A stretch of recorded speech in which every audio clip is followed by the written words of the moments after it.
बिस्मिल्लाहिर्रहमानिर्रहीम बिस्मिल्लाहिर्रहमानिर्रहीम। नाज़रीन, सुप्रीम कोर्ट के तारीख़ी फ़ैसले के बाद पूरी दुनिया में और दुनिया क्रिकेट में इस फ़ैसले को सराहा जा रहा है। सबसे बड़ा फ़ायदा ये हुआ कि जो एंटी इस्टेब्लिशमेंट बयानिया था और फ़ौज के ख़िलाफ़ जो बयानिया था वो दम तोड़ गया है और मुल्क में एक अमन हम-आहंगी के दौर का आगाज़ इसे कहा जा रहा है और पूरी दुनिया में इसे मुस्बत साइन के तौर पर देखा गया है। लेकिन और उसके साथ साथ हम देख रहे हैं कि शुफा हॉस्पिटल के बाहर लोगों ने फूलों के ढेर लगा दिए हैं और कोई पीटीआई का बंदा, कोई हुल्लड़बाजी नहीं, कुछ नहीं, और वो सुप्रीम कोर्ट के हुक्म के मुताबिक सारा कुछ हो रहा है।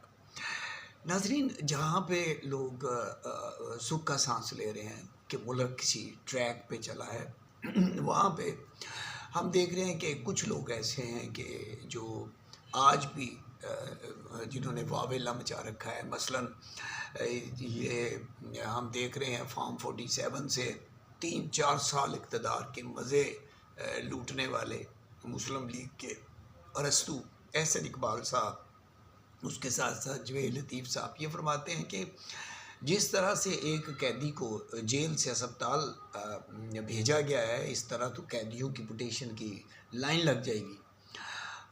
मैं उनकी ये जो बयान है सुना तो मैं सोच में पड़ गया।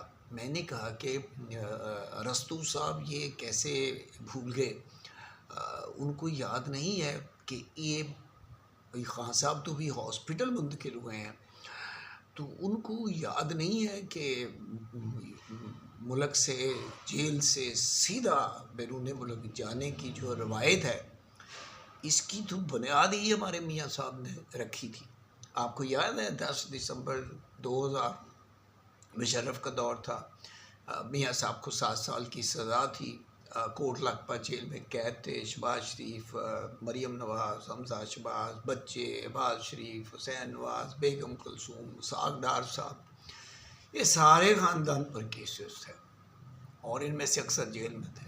और फिर क्या हुआ, रातों रात ये सारा ख़ानदान पता चला कि ये तो सऊदी अरब रवाना हो गए, जेल से सीधे सऊदी अरब चले गए और फिर 7 साल के बाद वापस आए। और मैं आपको ये भी बताता चलूँ कि हमारे बड़े प्यारे दोस्त हैं शाहिद भट्ट साहब, वो बताते हैं कि मैं और कैप्टन सफदर सिर्फ 2 बंदे थे उस मुश्किल वक्त में बेगम कुलसूम नवाज़ के साथ। तो शाहिद भट्ट साहब को भी नहीं पता था कि ये रात को उधर सऊदी अरब जा रहे हैं। शाहिद भट्ट साहब मेरी बात की तस्दीक कर देंगे। फिर हमने देखा तो ये पहली रिवायत जो है ये मियाँ साहब ने डाली कि वो सीधे जेल से सऊदी अरब चले गए।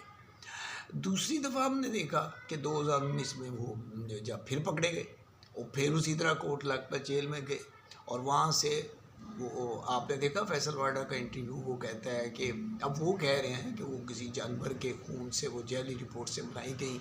और जवेद लतीफ़ भी प्रोग्राम में बैठा हुआ था, उसने कहा था इनको भी पता है और नून लीग ने कहा कि हम इसके ऊपर केस करेंगे, ये करेंगे, वो करेंगे, आज तक केस नहीं हुआ। तो वो जेली रिपोर्ट्स दी गई और फिर 4 हफ्तों के लिए कहा गया कि जी ये लंदन जा रहे हैं।